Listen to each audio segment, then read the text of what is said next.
ാക്കാൻ പാടില്ല. 6 അൽ-ഇസ്റാജു അലൽ ഖുബൂരി, ഖബറിൽ വിളക്കെത്തിക്കാൻ പാടില്ല. വഖദ് ലഅന സല്ലല്ലാഹു അലൈഹി വസല്ലം മൻ യഫ്അൽ ദാലിക, അത് ചെയ്യുന്നവനെ നബി ശപിച്ചിരിക്കുന്നു.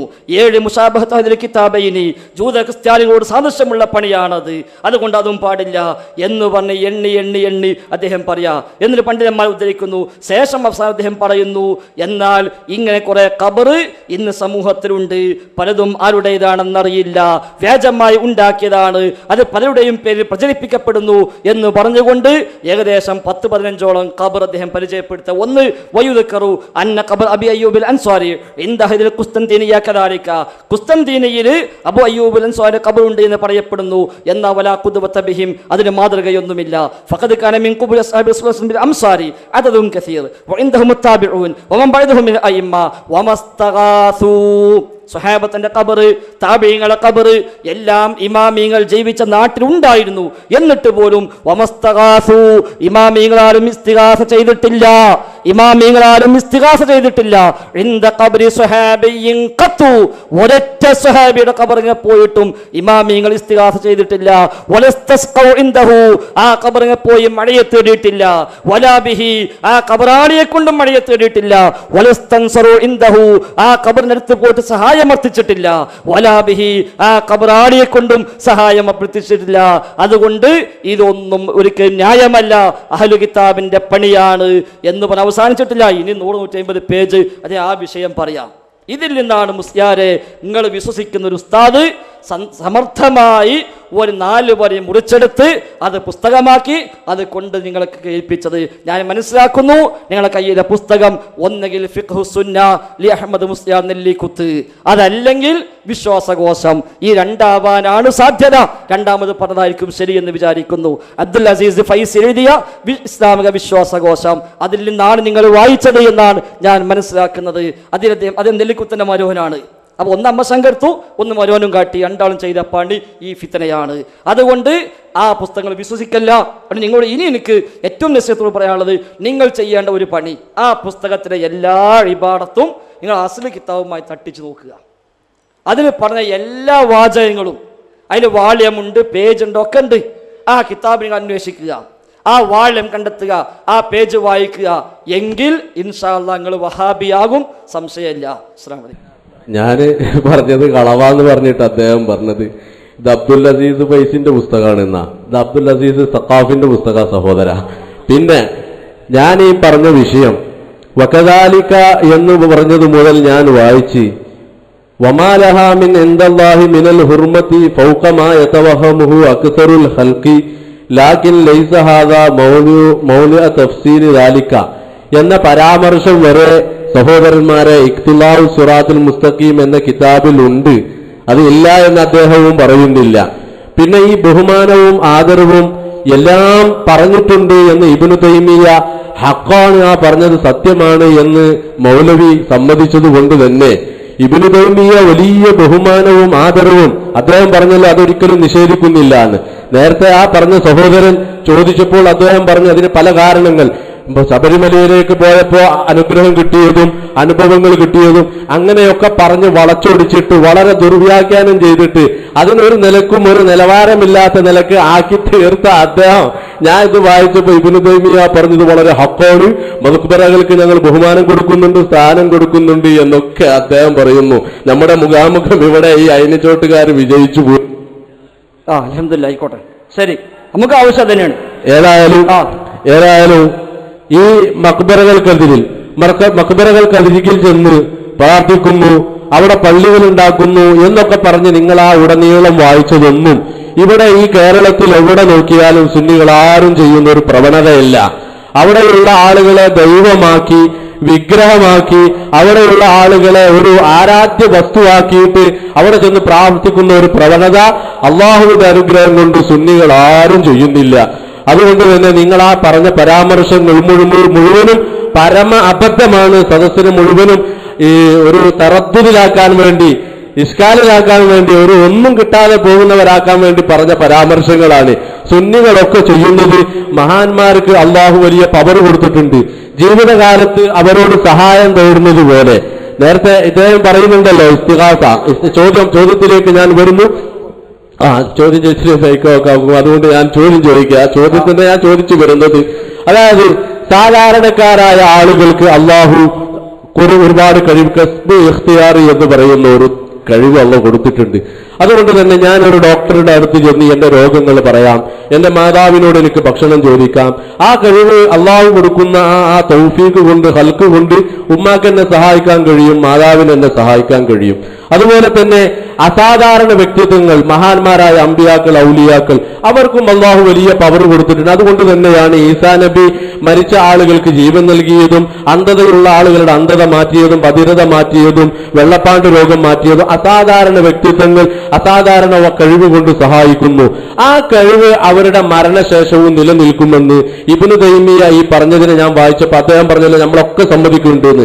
അതുകൊണ്ട് അസാധാരണമായ കഴിവ് അവർക്കൊരിക്കലും മരിച്ചാലും മുറിഞ്ഞു പോകുന്നില്ല എന്ന് അദ്ദേഹം സമ്മതിച്ചതുകൊണ്ട് ആ അസാധാരണമായ കഴിവ് വെച്ചുകൊണ്ട് അവരുടെ അടുക്കൽ ചെന്നുകൊണ്ട് നമുക്ക് ഇസ്തിഗാസ ചെയ്യുന്നതിനും തവസ്സുൽ ചെയ്യുന്നതിനും യാതൊരു അബദ്ധവുമില്ല.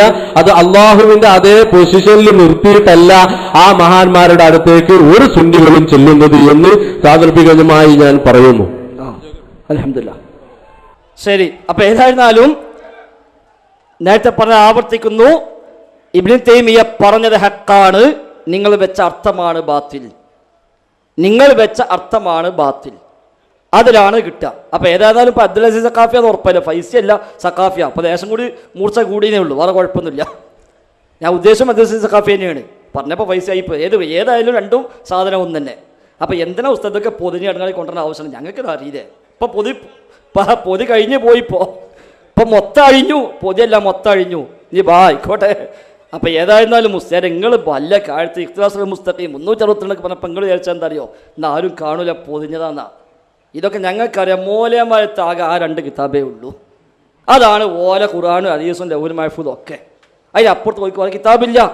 അതിൽ പറഞ്ഞതല്ലാത്ത ഒന്ന് ഒരു മൂലരും പറയില്ല. ഇത്ര പോലെ ഞങ്ങളൊക്കെ എത്ര ധൈര്യത്തിൽ വന്നിട്ട് എന്താ അറിയോ, നിങ്ങളെടുത്ത് മുതലില്ല എന്ന് ഉറപ്പുള്ളതുകൊണ്ടാണ്. ഞങ്ങളെ ഇൽമോണ്ടല്ല നിങ്ങൾ കൊണ്ടുവന്ന എന്താ കൊണ്ടുവരാൻ ഞങ്ങൾക്കറിയാം. 40 ആയത്താ മുമ്പ് തെളിവ് ഇസ്തിഗാസ കൊടുത്തത്. ആയിക്കോട്ടെ ശരി, ഒക്കെ പറയണല്ലോ, അതൊക്കെ പറഞ്ഞല്ലോ, എല്ലാം പറയണം. നിങ്ങൾക്ക് എടുക്കാറുണ്ടാവും, പക്ഷെ ബാക്കിയുള്ളവർക്ക് ഇത് സംഗതി മനസ്സിലാകുന്നുണ്ട്. അപ്പൊ ഏതായിരുന്നാലും ഞങ്ങളൊക്കെ ഒന്നുമല്ലാത്ത ഞങ്ങളൊക്കെ ഇവിടെ വന്ന് എണീറ്റിക്കണത് നിങ്ങൾ എന്താ കൊണ്ടുവരാൻ ഞങ്ങൾക്ക് അറിയാം, അതുകൊണ്ട് മാത്രം, അല്ല ഞങ്ങളെ ഇൽമിന്റെ ഊക്കൊണ്ടൊന്നല്ല. അപ്പൊ ഏതായിരുന്നാലും ശരി, ഇബ്നു തൈമിയ ഒരിക്കലും ഇസ്തിഗാസ ചെയ്യാൻ പറഞ്ഞ ആളല്ല, പാടില്ല എന്ന് പഠിപ്പിച്ച ആളാണ്. എന്നാൽ കറാമത്തുണ്ട്, മുഴുജത്തുണ്ട്. അത് മരണശേഷം മുറിയുകയില്ല. ആർക്കാ തർക്കമുള്ളത്? മുജാഹിദ് പ്രസ്ഥാനം ഒരു കാലത്തും എതിർത്തിട്ടില്ല. എന്ന് മാത്രമല്ല, കുഞ്ഞീദ് മദീൻ റഹിമഹുല്ല അദ്ദേഹം എഴുതിയ അല്ലാഹുവിന്റെ ഔലിയാക്കൽ, മുസ്ലിയാരെ ശ്രദ്ധിക്ക്, നല്ലതാണ്. രാത്രി പോയി കിടക്കുമ്പോൾ ആലോചിക്കുമ്പോൾ ചിലപ്പോൾ നരമ്പുമ്പോൾ പിടിക്കും. കുഞ്ഞീദ് മദീൻ റഹിമഹുല്ല അദ്ദേഹത്തിന് അല്ലാഹുവിന്റെ ഔലിയാക്കൾ എന്ന പുസ്തകത്തിൽ അദ്ദേഹം സംഭവങ്ങൾ ഉദാഹരണ സഹിതം എടുത്തുകൊണ്ട് പറയുന്നു, മരിച്ചാലും കറാമത്തുണ്ടാകും. കുഞ്ഞീദ് മദനിയുടെ അല്ലാഹുവിന്റെ ഔലിയാക്കൾ എന്ന പുസ്തകത്തിൽ അദ്ദേഹം സംഭവങ്ങൾ തെളിവായി ഉദ്ധരിച്ചുകൊണ്ട് സ്ഥാപിക്കുന്നു, മരണശേഷം കറാമത്തുണ്ടാകും. അപ്പൊ അതൊന്നുമല്ല തർക്കം, അവിടെ ഒന്നുമല്ല തർക്കം. നേരെ മറിച്ച് അവിടെ പോയി തേടാമോന്ന അത് നിങ്ങളെ വക പറഞ്ഞേ ഉള്ളൂ. അത് അവനാന്റെ ന്യായം. സാധാരണ കഴിവ്, അസാധാരണ കഴിവ്, അതൊക്കെ ന്യായം പറയാന്നല്ലാതെ വേറെ. അപ്പം നിങ്ങൾക്ക് കിതാബ് ഓതി കുറച്ച് ഇലുമുണ്ട്, അവിടെ അയൽവാസി ചോദിക്കുക ലേശം ഇലുമിക്കണ് തരി എന്ന് പറഞ്ഞ് എടുത്തു കൊടുക്കാൻ പറ്റുമോ? നിങ്ങൾക്ക് 60 കൊല്ലം ആയുസുണ്ട്, എനിക്ക് ഒരു 10 കൊല്ലം ഇങ്ങോട്ട് തരുമോ വെച്ചാൽ അത് എടുത്തു കൊടുക്കാൻ പറ്റുമോ? അപ്പം അതൊക്കെ നമ്മൾ പറഞ്ഞു കേൾക്കുമ്പോൾ തിരക്കിടില്ല, അത് ന്യായമാണ് തോന്നുമെന്നല്ലാതെ ഇസ്ലാമിൽ അതിന് പ്രസക്തി ഇല്ല. ഇനി നിങ്ങൾ പറഞ്ഞല്ലോ അവിടെ പോയി തേടിയ ഉത്തരം കിട്ടുന്ന വിഷയത്തെ ഞാൻ വളരെ മോശമായി പറഞ്ഞു എന്ന്. ഞാൻ മോശമായി പറഞ്ഞതല്ല, അതേ ഇഖ്തിലാലിലുണ്ട്. അതേ ഇഖ്തിലാലിൽ ഒരു 5-8 പേജ് അപ്പുറത്തേക്ക് പോയാൽ 390-ാമത്തെ പേജ് അദ്ദേഹം പറയാം, സുമ്മ സബബു ഖളാഇ ഹാജത്തി ബഅദി ഹൗലായി ദാഈന അൽ അദ്ഇയത്തുൽ മുഹറമ. ഈ പ്രാർത്ഥിക്കുന്ന മനുഷ്യന്മാർ അവിടെ വന്ന് ഹറാമായ ദുആ നിർവഹിച്ചിട്ടും ഉത്തരം കിട്ടിയല്ലോ, അതെന്തുകൊണ്ട്? ഒരു പക്ഷേ അയാൾ പ്രതിസന്ധിയിൽപ്പെട്ട ആളായിരിക്കും.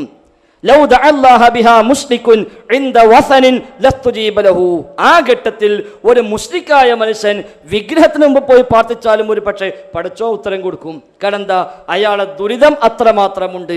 ആ ദുരിതത്തിൽ അകപ്പെട്ടവനെ സഹായിക്കുക എന്ന നിലക്ക് റബ്ബ് സഹായിക്കുന്നു. അത് മുശ്രിക്കീങ്ങൾ ബിംബത്തിനടുത്ത് പോയിട്ട് പ്രാർത്ഥിച്ചാലും കിട്ടും എന്ന് ഈ കിതാബിലുണ്ട്. എൻ്റെ വക പറഞ്ഞതല്ല. അതുകൊണ്ടാണ് ഞാൻ നാട്ടിൽ ഗുരുവായൂരും ശബരിമലയും പറഞ്ഞത്. പിന്നെയോ അതേപോലെ രണ്ടാം അദ്ദേഹം പറഞ്ഞ എന്താ, ഒരു പക്ഷേ ചോദിച്ച കാലം ഫിത്നയായിരിക്കും, എന്നാലും ഒരു പക്ഷെ അള്ളാഹു തആല കൊടുക്കും അയാൾക്ക് പരീക്ഷണമായിട്ട്. അതിന് അദ്ദേഹം തെളിവ് ഉദ്ധരിക്കുന്നു. ഇതിന് ശേഷം പറയാ ഫകം മിൻ അബ്ദിൻ ദആ ദുആഅൻ ഗൈറ മുബാഹിൻ ഫഖുദിയത് ഹാജതുഹു ഫീ ദാലിക ദുആ. എത്ര മനുഷ്യന്മാർ ഹറാമായ സംഗതി ചോദിച്ചിട്ട് ആ ആവശ്യം നിർവഹിക്കപ്പെട്ടിട്ടുണ്ട്.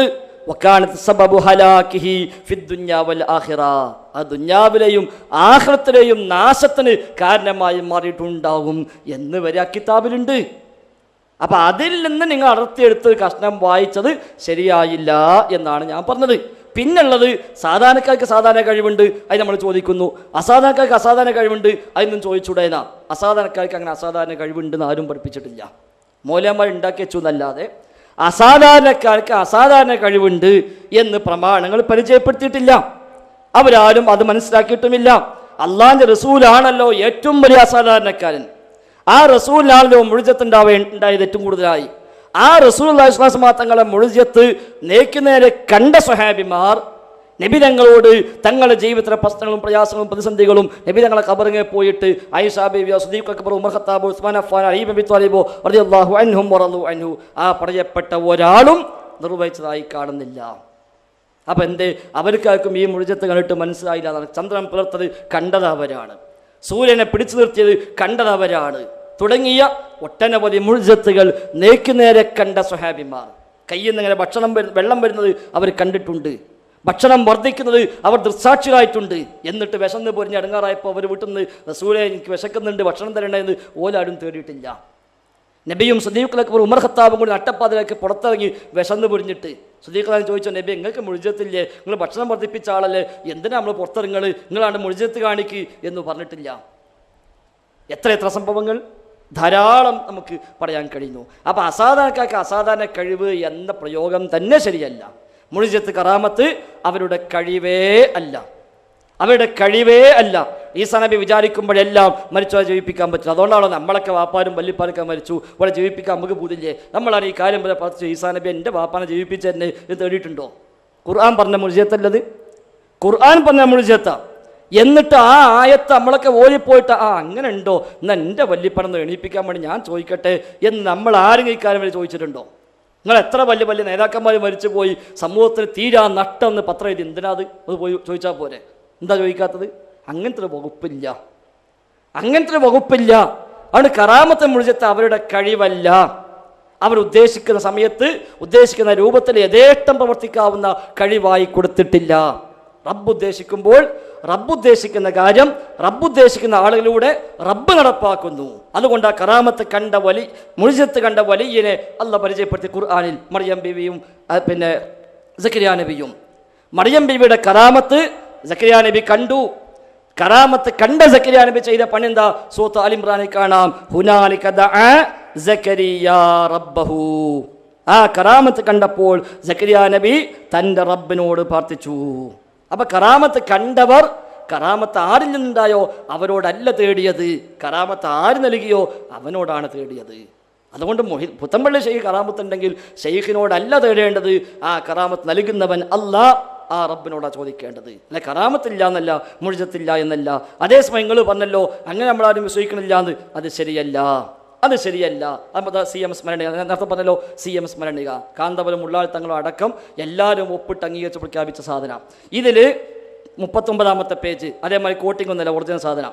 ഇതിൽ പറയാം എന്താ? അള്ളാഹു കേൾക്കുന്നത് പോലെ കേൾക്കുകയും കാണുകയും പ്രവർത്തിക്കുകയും ചെയ്യുക എന്നാണ് ഈ ഹദീസിന്റെ വിവക്ഷ.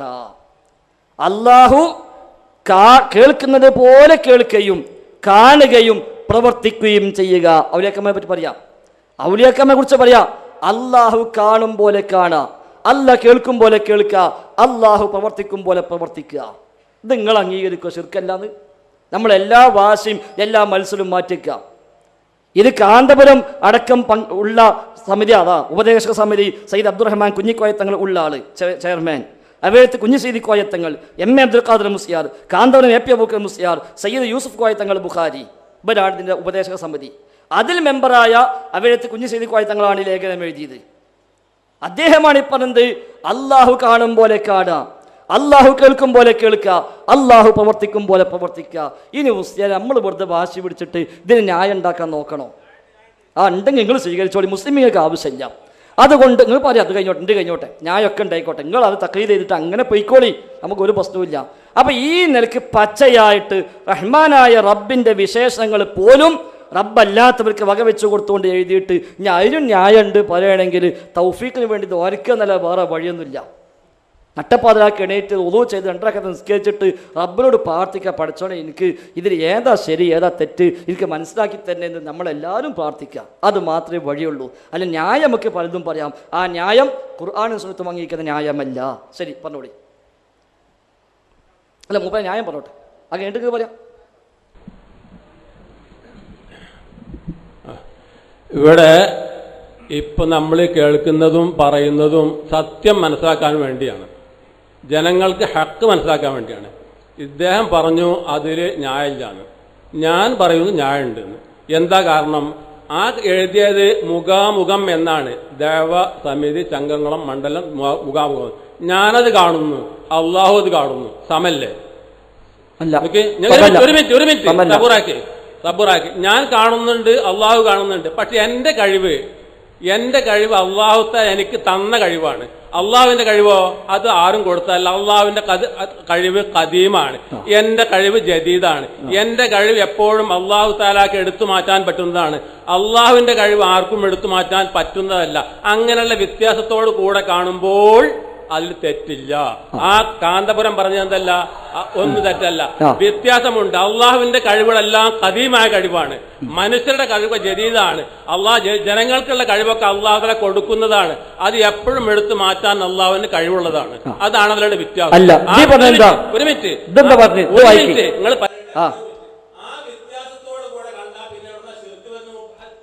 ആയിക്കോട്ടെ. അപ്പൊ ലോകത്ത് ശിർക്കേ ഉണ്ടാവൂല, ലോകത്ത് ശിർക്കനുണ്ടാവൂല. അബൂജഹൽ നിങ്ങളെ മുമ്പിൽ നിൽക്കും. ഇമാമായിട്ട് അബൂജഹൽ നിൽക്കണം. അബൂജഹൽ എന്താ? ഒരു മിനിറ്റ്, ഇനി ഞാൻ പറയട്ടെ. ഞാൻ കേട്ട് പറഞ്ഞോളി, അത് കേട്ടിട്ട് പറഞ്ഞോളി. ഞാൻ കേട്ടിട്ട് പറഞ്ഞോളി, പറഞ്ഞ് കേൾക്കട്ട് നിങ്ങൾ പറഞ്ഞോളി. നിങ്ങൾ സമയം തരാം, നേരം വെളുക്കോളം സമയം തരാം. ആയിക്കോട്ടെ ഇൻഷാ അല്ലാഹ്. അതായത് ഇതിലെഴുതി എന്താ? അള്ളാഹു കേൾക്കുന്നത് പോലെ കേൾക്കുകയും കാണുകയും പ്രവർത്തിക്കുകയും ചെയ്യുക. അള്ളാഹു കേൾക്കുന്നത് പോലെ കേൾക്കുകയും കാണുകയും പ്രവർത്തിക്കുകയും ചെയ്യുക. ഇതിന് ന്യായമുണ്ട് എന്ന് പറഞ്ഞാൽ മുസ്ലിയാരെ സംഗതി ബേജാറ് തന്നെയാണ്.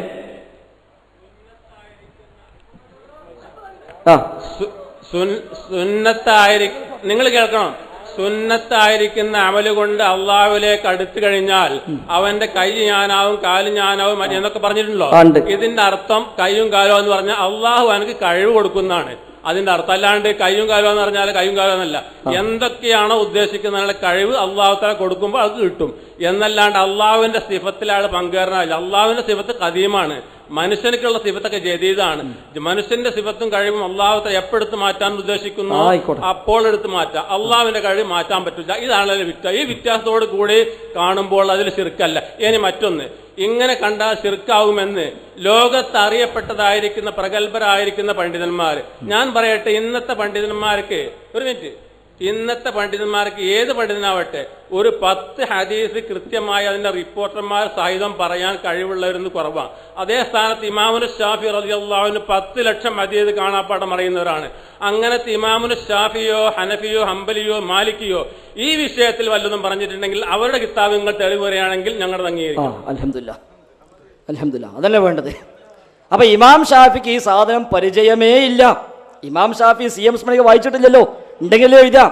അങ്ങനെ ഇഞ്ഞിരിക്ക് നിങ്ങൾ കേൾക്കി, പറഞ്ഞു കേൾക്കി, നിങ്ങൾ പറഞ്ഞ സ്വസ്ഥമായി കേട്ടല്ലോ, നിങ്ങൾ കേൾക്കി.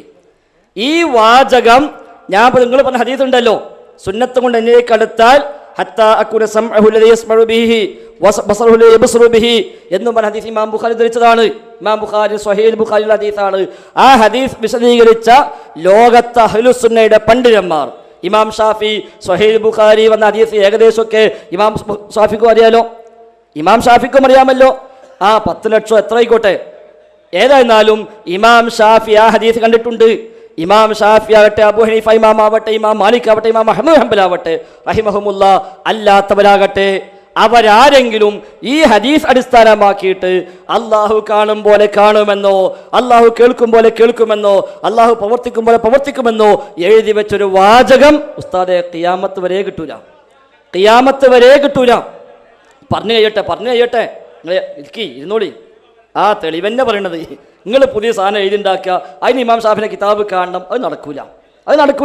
നിങ്ങൾ ഇവിടെ കാന്തപുരം ഉള്ളാത്തങ്ങൾ എഴുതുക, എന്നിട്ട് പല ഇത് ചെറുക്കാന്ന് ഇമാം ഷാഫി പറയണം, അത് പറയില്ലല്ലോ. നേരെ മറിച്ച് ഈ എഴുതി വെച്ചത് എന്താ? ഈ എഴുതി വെച്ചത് അള്ളാഹു കേൾക്കുന്നത് പോലെ കേൾക്കുകയും കാണുകയും പ്രവർത്തിക്കുകയും ചെയ്യുക. ഇതിന് വേറെ ഒരു വ്യാഖ്യാനവും ഇല്ല. ഇതെനിക്ക് ഞാൻ പറഞ്ഞു കഴിയോട്ടെ, നിങ്ങൾക്ക് ചോദിക്കാം, നിങ്ങൾ ബേജാറായി ഇരുന്നോളി, സ്വസ്ഥമായി ഇരുന്നോളി. നമ്മൾ മാനിക്കുന്നു, ബഹുമാനിക്കുന്നു, നിങ്ങൾ ചോദിച്ചോളി, കുഴപ്പമില്ല. പക്ഷെ ഇത് കേൾക്കി. യഥാർത്ഥത്തിൽ നിങ്ങൾ ആ പറഞ്ഞ ഹദീസ് ഉണ്ടല്ലോ, അതാണ് സാധാരണക്കാരായ പ്രസംഗിക്കാൻ പോണ അലവി സഖാഫിനെ പോലുള്ള മോലയന്മാരൊക്കെ തെളിവായി പറയാറുള്ളത്. പക്ഷേ നിങ്ങളത് വിശ്വസിക്കുന്നുവെങ്കിൽ എനിക്കിങ്ങോട്ട് ഒരു സ്നേഹത്തോട് കൂടി സൂചിപ്പിക്കാനുള്ളത്, ആ ഹദീസിന് വ്യാഖ്യാനം എഴുതിയ ഒട്ടനവധി ഹദീസ് ഗ്രന്ഥങ്ങൾ കിട്ടും, വ്യാഖ്യാന ഗ്രന്ഥങ്ങൾ കിട്ടും. സഹീഹ് ബുഖാരിക്ക് വ്യാഖ്യാനം എഴുതിയവർ ഇമാം അസ്ഖലാനി ഫതുഹുൽ ബാരി, നിങ്ങൾ പരിശോധിച്ചോളി. ഫതുഹുൽ ബാരി ആ ഹദീസിന് 7 വ്യാഖ്യാനം കൊടുത്തു. 7 വ്യാഖ്യാനങ്ങളിൽ ഒന്നുപോലും നിങ്ങൾ ഈ പറഞ്ഞ വ്യാഖ്യാനമില്ലെന്നു മാത്രമല്ല, ഈ നയത്തെ വിമർശിക്കാൻ അദ്ദേഹം അതിൽ വരികൾ ഉപയോഗിച്ചിട്ടുണ്ട്. അതുകൊണ്ട് ഈ ഹദീസിനെ ലോകത്ത് വിശദീകരിച്ച അഹ്ലുസുന്നയുടെ പണ്ഡിതന്മാർ ആരൊക്കെയുണ്ടോ ആ പണ്ഡിതന്മാരുടെ ഗ്രന്ഥങ്ങൾ നിങ്ങൾ തുറന്ന മനസ്സോടുകൂടി സ്വസ്ഥമായി നിങ്ങൾ അന്വേഷിക്കുക. ആ കിതാബ് നിങ്ങൾ സംഘടിപ്പിക്കുക, അത് നിങ്ങൾ വായിക്കുക. എന്നിട്ട് നിങ്ങൾ മനസ്സിലാക്കിയതുപോലെ നിങ്ങളിപ്പോൾ പല ന്യായം അഹ്ലുസുന്നയുടെ പണ്ഡിതന്മാരാരും പറഞ്ഞ ന്യായമല്ല. അവരാരും അത് കണ്ടിട്ടില്ല, അവരാരും പരാമർശിച്ചിട്ടില്ല. നമ്മുടെ നാട്ടിലെ ഉസ്താദുമാർ ന്യായമുണ്ടാക്കി പറഞ്ഞത് അത് അപ്പടി വിശ്വസിച്ചു എന്ന് മാത്രം, അത് വിശ്വസിക്കാവതല്ല. അതുകൊണ്ട് അള്ളാഹു കാണും പോലെ കാണുമെന്നോ, കേൾക്കും പോലെ കേൾക്കുമെന്നോ, പ്രവർത്തിക്കും പോലെ പ്രവർത്തിക്കുമെന്നുള്ള വിശ്വാസമാണ് അള്ളാഹിന്റെ സിഫത്ത് വകവെച്ചു കൊടുക്കൽ. അള്ളാഹിന്റെ സിഫത്ത് സൃഷ്ടിക്കൊടുത്താൽ ശിർക്കല്ല എന്ന് ആർക്കും അഭിപ്രായമുണ്ടോ? അള്ളാഹിന്റെ സിഫത്ത് വകച്ചു കൊടുത്താൽ ശിർക്കല്ലാരെയും പറയോ? ഇവിടെ അതാണ്ടായത്. അള്ളാഹു കേൾക്കുന്നത് പോലെ കേൾക്കുക, അള്ളാഹു കാണുന്നത് പോലെ കാണുക, അള്ളാഹു പ്രവർത്തിക്കുന്നത് പോലെ പ്രവർത്തിക്കുക. ഞാൻ തീർത്തു പറയുന്നു, ഇത് കൊടിയ ശിർക്ക് തന്നെയാണ്. അത് ആര് അംഗീകരിച്ചാലും ഇല്ലെങ്കിലും അള്ളാഹ് വ്യക്തമായി പഠിപ്പിച്ചതാ, ഹൽ തഅലമു ലഹു സബിയ്യ, അള്ളാഹിനോട് പേരൊത്തവനെ നിനക്കറിയുമോ എന്ന് സൂറത്ത് മർയമിൽ. അതേപോലെ വിശുദ്ധ ഖുർആൻ സൂറത്ത് ശൂറയിൽ പറഞ്ഞു, റഹ്മാനായ റബ്ബിന് സമ്പന്നന്മാരായി ആരും തന്നെ ഇല്ല, ലൈസ കമിസ്ലിഹി ഷൈഉൻ, അവനെപ്പോലെ യാതൊന്നുമില്ല. സൂറത്ത് ഇഖ്ലാസിൽ പറഞ്ഞു, വലം യകുൽ ലഹു കുഫുവൻ അഹദ്, അവന് തുല്യനായി ആരും തന്നെ ഇല്ല. നബി തങ്ങൾ വിശദീകരിച്ചു, അള്ളാഹുവിന്റെ റസൂലിനോട് മാഷാ അല്ലാഹു വശിഅത, നബിയെ താങ്കളും അള്ളാഹുവും ഉദ്ദേശിച്ചതാണ് സംഭവിക്കുക എന്ന് പറഞ്ഞപ്പോഴേക്ക് ഹബീബ് തങ്ങൾ പറഞ്ഞെന്താ, അജഅൽതനി ലില്ലാഹി നിദ്ദൻ വഹുവ ഖലഖക, നിന്നെ സൃഷ്ടിച്ച റബ്ബിനോട് നീ എന്നെ തുല്യനാക്കുകയാണോ എന്നാണ് ചോദിച്ചത്. അത്ര വ്യക്തമായി ആയത്തിലും ഹദീസിലും പരാമർശിക്കപ്പെടുന്നു. അഹ്ലുസുന്നയുടെ പണ്ഡിതന്മാർ ആ നിലയ്ക്ക് തന്നെയാണ് വിശ്വാസത്തെ വിശദീകരിച്ചത്. അതുകൊണ്ട് തന്നെ ഈ പറയപ്പെട്ട വാചകം അത് ഏകദേശം 10-30ഓളം കൊല്ലമായി മലയാളത്തിൽ എഴുതി പ്രചരിപ്പിച്ചിട്ട് ഇന്നേ വരെ തിരുത്തങ്ങൾ കണ്ടിട്ടില്ല. പിന്നെയും ന്യായീകരിക്കുകയാണ്. മാത്രവുമല്ല, ഇമാം ഷാഫിയുടെ പ്രമാണം ചോദിക്കുന്ന ആളുകൾ എന്താണാവോ അഖീദയിൽ അശ്അരിയിലേക്ക് പോയത്. കർമ്മശാസ്ത്രത്തിൽ ഷാഫി, ഹനഫി തുടങ്ങി 4-1, വിശ്വാസത്തിലോ 2-1 അശ്അരി മാതുരിദി. ഇമാം ഷാഫിന്റെ വിശ്വാസം എന്തോ സ്വീകരിക്കാൻ പ്രയാസമുണ്ട് എന്നാണല്ലോ അതിനർത്ഥം. പോട്ടെ, വിഷയം അതല്ല. ഏതായിരുന്നാലും ഈ പറയപ്പെട്ട ഹദീസിനെ നിങ്ങൾ വസ്തുനിഷ്ഠമായി നിങ്ങളെ പരലോകത്തിന് വേണ്ടി ആത്മാർത്ഥമായി നിങ്ങളൊന്ന് പരിശോധിക്കാൻ, ഒന്ന് പഠിക്കാൻ നിങ്ങൾ ശ്രമിക്കണമെന്ന് ഒരു ഉപദേശമല്ല. നിങ്ങൾക്ക് എത്രയോ പ്രായം കുറഞ്ഞ ആളാണ്. അതുകൊണ്ട് നിങ്ങളത് ഹക്കാണെന്ന് വിശ്വസിക്കുന്നുവെങ്കിൽ നിങ്ങൾ അതിന് കിട്ടാവുന്ന അഹ്ലുസുന്നയുടെ പണ്ഡിതന്മാരുടെ വ്യാഖ്യാന ഗ്രന്ഥങ്ങൾ നിങ്ങളൊന്ന് പരിശോധിക്കുക, ഒന്ന് വായിച്ചു നോക്കുക. അപ്പോൾ മനസ്സിലാവും ഇവിടെ ഈ മുസ്ലിയാക്കന്മാർ പറയുന്ന ന്യായങ്ങളൊന്നും അവരാരും പറഞ്ഞിട്ടില്ല. പിന്നെ നമ്മൾ പറഞ്ഞുണ്ടാക്കുക, സാധാരണക്കാർക്ക് സാധാരണ കഴിവ്, അസാധാരണക്കാരന് അസാധാരണ കഴിവ് നമ്മൾ പറഞ്ഞുണ്ടാക്കുക എന്നല്ലാതെ അതിനൊന്നും പ്രമാണങ്ങളുടെ പിൻബലമില്ല. അല്ലാഹു അഅലം.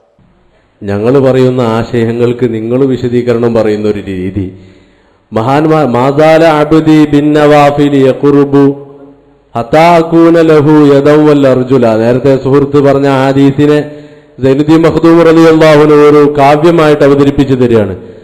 എന്റെ ദാസൻ സുന്നത്തായ സൽക്കർമ്മങ്ങൾ ചെയ്തുകൊണ്ട് എന്നിലേക്ക് അടുക്കുമ്പോഴെല്ലാം ഞാൻ അവൻ പിടിക്കുന്ന കയ്യ് ഞാനാകും, അവൻ നടക്കുന്ന കാല് ഞാനാകും, അവൻ കാണുന്ന കണ്ണ് ഞാനാകും. ഈ ഒരു പരാമർശം ഹബീബായ റസൂലുള്ളാഹി സ്വല്ലല്ലാഹു അലൈഹി വസല്ലം തങ്ങൾ നമുക്ക് ഖുദ്സിയായ ഹദീസിലൂടെ നമുക്ക് പഠിപ്പിച്ചു തന്ന സന്ദേശമാണ്. ആ അടിസ്ഥാനത്തിൽ അതൊക്കെ പഠിച്ച് മനസ്സിലാക്കിയ ആളുകൾ എഴുതിയ വ്യാഖ്യാനത്തിന്, ഒരു ലേഖനത്തിന് വളരെ ദുർവ്യാഖ്യാനം ചെയ്യുന്നത് എന്തുകൊണ്ടും വളരെ മോശമായി പോയി. ആ ഒരു വിശ്വാസം, നിങ്ങളാ പറയുന്നൊരു വിശ്വാസം സിയം വലിയുല്ലാഹി റളിയല്ലാഹു അൻഹുവിന് നിങ്ങളാ പറയുന്നത് പോലെ അള്ളാഹുവിനുള്ള അതേ കഴിവ് ഉണ്ട് സിയം മടവൂരിന് എന്ന് ആ എഴുതിയവരും വിശ്വസിക്കുന്നില്ല, അവരുടെ അനുയായികളും വിശ്വസിക്കുന്നില്ല. സിയം വലിയുല്ലാഹി റളിയല്ലാഹു അൻഹുവിന് അള്ളാഹുവിനെ പോലുള്ള വിശേഷണങ്ങളൊക്കെ സിയം മടവൂരിനുണ്ട് എന്ന് പറയുന്നത് നിങ്ങളാ പറയുന്നത് പോലെ ആ എഴുതിയവരും വിശ്വസിക്കുന്നില്ല, അതിന്റെ സംഘാടക സമിതിയിലുള്ളവരും വിശ്വസിക്കുന്നില്ല, നമ്മളെ പോലുള്ള സാധുക്കളായ അനുയായികളും വിശ്വസിക്കുന്നില്ല. എല്ലാ കഴിവും അള്ളാഹുവിനാണ്. നേരത്തെ ഈ ഈസാ നബിയെ പറ്റി പറഞ്ഞതുപോലെ ഇതിനില്ല, അള്ളാഹുവിന്റെ അനുമതിയോടും അള്ളാഹു നൽകുന്ന കഴിവോടും കൂടെയാണ് എല്ലാവരും ഇവിടെ സഹായിക്കുന്നതും എല്ലാവരും ആ നിലക്ക് സഹായം ആരോടാണെങ്കിലും അഭ്യർത്ഥിക്കുന്നതൊക്കെ ആ കഴിവ് കൊണ്ടാണ്, അള്ളാഹു നൽകുന്ന കഴിവ് കൊണ്ട് സഹായിക്കണമെന്ന നിലക്കാണ്. പിന്നെ ഞാൻ ഇത് പറഞ്ഞപ്പോ സഹോദരൻ എന്റെ മറുപടി അത് പറഞ്ഞപ്പോ ഞാൻ അതുകൂടി ഒന്നുകൂടി ഉണർത്തിയതാണ്. പിന്നെ മക്ബറകളിലും മക്കാമുകളിലും ഒക്കെയുള്ള വലിയ ബഹുമാനങ്ങളും ബഹുമതികളും ആദരവുകളും ഒക്കെ, ആ ആദരവും ബഹുമാനവും ഒക്കെ മനസ്സിലാക്കിയത് കൊണ്ടാണ് അത്തരം സ്ഥലങ്ങളിലേക്ക് ചെന്ന് അവിടെ ചെന്നുകൊണ്ട് അള്ളാഹുവിനോടാണ് ആര് ചൊല്ലുമ്പോഴും പ്രാർത്ഥിക്കുന്നതൊക്കെ അള്ളാഹുവിനോടാണ്. അതിന് ഇജാബത്തിന് അർഹമായ സ്ഥലമായതുകൊണ്ട് അങ്ങനെ വിളിച്ചു പ്രാർത്ഥിച്ചതിന് ഒരുപാട് ധാരാളം തെളിവുകളുണ്ട്. എന്റെ പ്രിയപ്പെട്ട സഹോദരൻ, ഞാൻ പറയട്ടെ, മദീനയിൽ ചെന്നാൽ തിരു റൗലയുടെ ആ സലാം പറയുന്ന ആ നബി സല്ലല്ലാഹു അലൈഹി വസല്ലം തങ്ങളോട് സലാം പറയാൻ നിൽക്കുന്ന ആ സ്ഥലത്തേക്ക് നോക്കിയാൽ, സലാം പറയാനുള്ള ആ ദ്വാരമുള്ള സ്ഥലത്തേക്ക് നോക്കിയാൽ രണ്ട് തൂണിലായിട്ട് നബി തങ്ങളെ വിളിച്ചുകൊണ്ട് യാ ഖൈറ മൻ ദുഫിനത് ബിൽഖാഇ അഅ്ലുഹു ഫതാബ മിൻ തീബിഹിന്നൽ ഖാഉ വൽ ലകമു എന്ന് പറഞ്ഞ് നബി സല്ലല്ലാഹു അലൈഹി വസല്ലം തങ്ങളുടെ ഈ റൗള ഷരീഫിൽ വലിയ ബഹുമതികളുണ്ട്, അവിടുന്ന് ഒരുപാട് ഔദാര്യങ്ങൾ തരേണ്ടതുണ്ട് എന്നൊക്കെ പറയുന്ന ആശയമുള്ള ആ കാവ്യം നബി സല്ലല്ലാഹു അലൈഹി വസല്ലം തങ്ങളെ വിളിച്ച് അഭ്യർത്ഥിച്ചുകൊണ്ട് അവിടെ എഴുതിയിട്ട് ഒരുപാട് കാലമായി. എത്ര ഇമാമികൾ അവിടെ വന്നുപോയി, എത്ര വിശ്വാസികൾ അവിടെ വന്നുപോയി, ഇന്നും വായിച്ചിട്ടില്ല അവിടെ.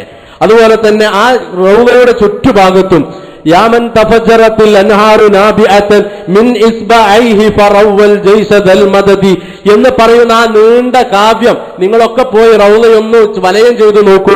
അവിടെ ഇന്നും എഴുതി വെച്ചതായിട്ട് കാണാം. ചിലതൊക്കെ കാലപ്പഴക്കം കൊണ്ട് മായ്ഞ്ഞു പോകുന്നതായിട്ടും കാണാം. അതൊക്കെ നബി സല്ലല്ലാഹു അലൈഹി വസല്ലം തങ്ങളെ വിളിച്ചുകൊണ്ട് അഭ്യർത്ഥിക്കുകയാണ്, സഹായം തേടുകയാണ്. അത് ഇന്നും ആ നബി തങ്ങളുടെ സലാം പറയുന്ന ഇടത്ത് രണ്ട് തൂണുമ്മലും നല്ല ഗോൾഡ് കളറിൽ എഴുതി വെച്ചത് കാണാം. അതുപോലെ ചുറ്റുഭാഗത്തും എഴുതി വെച്ചത് കാണാം. എല്ലാ വിശ്വാസികളും അവിടെ വന്നത് കാണുന്നുമുണ്ട്. ഒരാളും ഇത് അനാചാരമാണെന്ന് പറഞ്ഞ് മായ്ച്ചു കളഞ്ഞിട്ടുമില്ല. അതുകൊണ്ട് തന്നെ മഖ്ബറകളിൽ ചെന്ന് ഇസ്തിഗാസ ചെയ്യുന്നതിന്റെ ഏറ്റവും വലിയ തെളിവ് തങ്ങളുടെ അടുക്കൽ തന്നെയല്ലേ. എന്തിനാണ് പിന്നെ അതൊക്കെ കണ്ണടച്ച് ഇരുട്ടാക്കുന്ന ഒരു പ്രതീതി മാറ്റണം. അനാവശ്യമായി നീട്ടിയുള്ള മറുപടിയും കാര്യമായ മറുപടി നിങ്ങൾ പറയണം. നിങ്ങൾ കുറെ ഇങ്ങനെ പറഞ്ഞു പോകാനല്ലാതെ ആർക്കും എത്തു തിരിയാനാ? നീട്ടിയുള്ള ചോദ്യം വരുമ്പോൾ കുറച്ചെങ്കിലും നീട്ടേണ്ടി വരില്ലേ? അപ്പൊ അതൊന്നും വായിക്കേണ്ടതില്ല, ഒന്നും വായിക്കേണ്ട ആവശ്യമില്ല. അല്ലാഹു അക്ബർ. പഠിച്ചോൻ തന്നെ വലുത്, അത് നിങ്ങൾ ഉറപ്പിച്ചാൽ മതി. സി എം അല്ല അക്ബർ, അള്ളയാണ് അക്ബർ, അത് ഉറപ്പിച്ചാൽ മതി. അപ്പൊ ഏതായിരുന്നാലും ശരി, ഇപ്പൊ മൂപ്പത് ഈ എഴുതിയത് ഓൽക്കാർക്കും വിശ്വാസമില്ല എന്നാ, പിന്നെ ഞാനെ വിശ്വസിപ്പിക്കാനത്? ഈ എഴുതിയത് ഓൽക്കൊന്നും വിശ്വാസമില്ല, ഇതൊന്നും വിശ്വാസമില്ല, സംഘാടകർക്കും വിശ്വാസമില്ല, പിന്നെ വിറ്റ് പൈസ ഉണ്ടാക്കാനാ? ഉസ്താദ് നിങ്ങൾ ജയന്തി മഖ്ദൂമിൽ പാടല്ലോ, മസാല അബ്ദി ബിൻ നവാഫിൽ യഖ്റബു ഹത്താ അകൂന ലഹു യദം വൽ അർജുല വസംഉ മിൻഹു ثم ഐനം ബാസിറ ഐ മിസ്ലി ഹാദാ الربه ذاك فهرവലാ. അത് എവിടെ ഉള്ളത്? അല്ലാഹ് കാണും പോലെ കാണുന്നു ഉണ്ടോ? അല്ലാഹ് കാണും പോലെ കാണുന്നുണ്ടോ? കേൾക്കും പോലെ കേൾക്കുന്നുണ്ടോ? എന്തിനാ നിങ്ങൾ വെറുതെ ഇല്ലാത്ത ഇങ്ങനെ പറയണത്? ജയന്തി മഖ്ദൂമിൽ അതൊക്കെയായി പറഞ്ഞതാ അത്, പക്ഷെ അതിലുണ്ടോ? അത് ഇല്ല. അപ്പൊ നിങ്ങൾ വെറുതെ ഇങ്ങനെ സമാധാനിക്കുക, ഇതൊക്കെ അത് തന്നെയാണ്. മഞ്ഞപ്പിത്തം പിടിച്ചാൽ എല്ലാം മഞ്ഞയാണല്ലോ, പറഞ്ഞിട്ട് കാര്യമില്ല. യാ ഖൈറ മൻ ദുഫിനത്, ഒരു കുഴപ്പമില്ല. ആ ഖൈറ മൻ ദുഫിനത് ബിൽഖാഇ അഅ്ലുമുഹു ഫത്വാബ മിൻ തിബിഹിന്നൽ ഖാഉ വൽ അകമു നഫ്സി ഫിദാഉൻ ലിഖബ്രിൻ അൻത സാകിനുഹു ഫീഹിൽ അഫാഫു വഫീഹിൽ ജൂദു വൽ കറമു. ആ രണ്ട് ബൈത്ത് അവിടെ എഴുതിച്ചിട്ടുണ്ട്, ഒരു കുഴപ്പമില്ല. അതല്ലേ വായിക്കാത്തത്? അല്ലെങ്കിൽ എന്നോ വായിക്കൂലേ? എന്നോ വായിക്കൂലേ? ഇനി കുഴപ്പമുള്ള വേറെ ഉണ്ട് അവിടെ, പച്ചക്കുബ്ബ, അത് കുഴപ്പമുള്ളത് തന്നെയാണ്. അത് നബിക്ക് പരിചയമില്ല, സ്വഹാബിക്ക് പരിചയമില്ല, താബിഈങ്ങൾക്ക് പരിചയമില്ല, ഷാഫി ഇമാമിന് പരിചയമില്ല, നാലി ഇമാമിങ്ങൾക്ക് പരിചയമില്ല, മുഹീദ്ദീൻ ശൈഖിന് പരിചയമില്ല, റിഫായി ശൈഖിന് പരിചയമില്ല, ഓൽക്ക് ആർക്കും പരിചയമില്ല. പിന്നെണ്ടായതാ ഈ എഴുത്ത് ഹിജ്റ 1118 എഴുതിച്ചതാ. ഇപ്പറഞ്ഞ പാട്ടുകൾ പറഞ്ഞാൽ കുറേ ഇമാമികൾ കഴിഞ്ഞു പോയിന്ന് ഇല്ല. ഹിജ്റ 1118 ആ പദ്യം അവിടെ എഴുതി വെക്കുന്നത്. പക്ഷെ അതിൽ എന്തില്ല? ഇസ്തിഗാസയില്ല. അതിൽ ഇസ്തിഗാസയില്ല. അപ്പൊ നിങ്ങളെ വക അർത്ഥം വെക്കുമ്പോ എന്ന ആശയം ഉൾക്കൊള്ളുന്ന ബൈത്ത് അത് നിങ്ങളെ വകയാണ്. അത് അവിടെ ഒക്കെ കുഴപ്പം അർത്ഥത്തിലാണ്, വാചകത്തിന് കുഴപ്പമില്ല. അപ്പൊ ആ വാചകത്തിൽ ഇസ്തിഗാസയില്ല. നബി അഭിസംബോധന ചെയ്യുന്നുണ്ട്, ആർക്കും തർക്കമില്ലല്ലോ. അത് നബിയെ മാത്രമാണോ? മാസം കണ്ട എന്താ ചൊല്ല? റബ്ബി വറബ്ബുക്കല്ലാ, എന്റെയും നിന്റെയും റബ്ബ് അല്ലാഹു ആകുന്നു. ആഹാ, ചന്ദ്രനെ വിളിക്കേ, എന്നാ ചന്ദ്രേട്ട കാക്കണേ പറയാൻ പറ്റുമോ? ഇല്ലല്ലോ. അപ്പൊ ഖിതാബ് കാണുമ്പോൾ, അഭിസംബോധന കാണുമ്പോഴേക്കും ഒക്കെ ഇസ്തിഗാസായി എന്ന് വിചാരിച്ചാൽ സംഗതി ബുദ്ധിമുട്ടാണ്. അഭിസംബോധനയുണ്ട്, തർക്കമില്ല. അത് നമുക്ക് ആർക്കും തർക്കമില്ല. അത് അവിടെ പോയാൽ ഞങ്ങളൊക്കെ സലാം വന്ന അസ്സലാമു അലൈക യാ റസൂലല്ലാഹ് എന്നാ സലാം പറഞ്ഞത്, ആർക്കും തർക്കമില്ല. അതേസമയം നബിയെ എന്നെ സഹായിക്കണേ, നബിയെ എന്നെ കാക്കണേ, എൻ്റെ രോഗം മാറ്റണേ, എനിക്ക് സന്താനത്തെ നൽകണേ, എനിക്ക് ശിഫ നൽകണേ എന്ന ഒന്ന് എഴുതി വെച്ചിട്ടുണ്ടോ? ഇല്ല. ഉണ്ടെങ്കിൽ മായ്ക്കേണ്ടതാണ്, അതുണ്ടെങ്കിൽ മായ്ച്ചിട്ടുണ്ടാവും. അതിനപ്പുറത്തുള്ളതൊക്കെ ഇസ്തിഗാസ ഇല്ലാത്തതാണ്. പിന്നെ മേലെ എഴുതി വെച്ചിട്ടുണ്ട്, ശരിയാണ്, നബിന്റെ മഹത്വമുണ്ട്, ഹദീസിൽ വന്നതാണ്.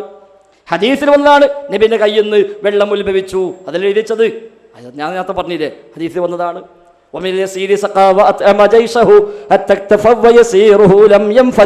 ആർക്കാ തർക്കമുള്ളത്? അതൊന്നും തർക്കമില്ല ഉസ്താദെ. പിന്നെ തർക്കം എവിടെയാണ്? ഇത് വെച്ച് അവരോട് തേടാൻ ആര് പഠിപ്പിച്ചു? അതില്ല ഞാൻ പറഞ്ഞത്.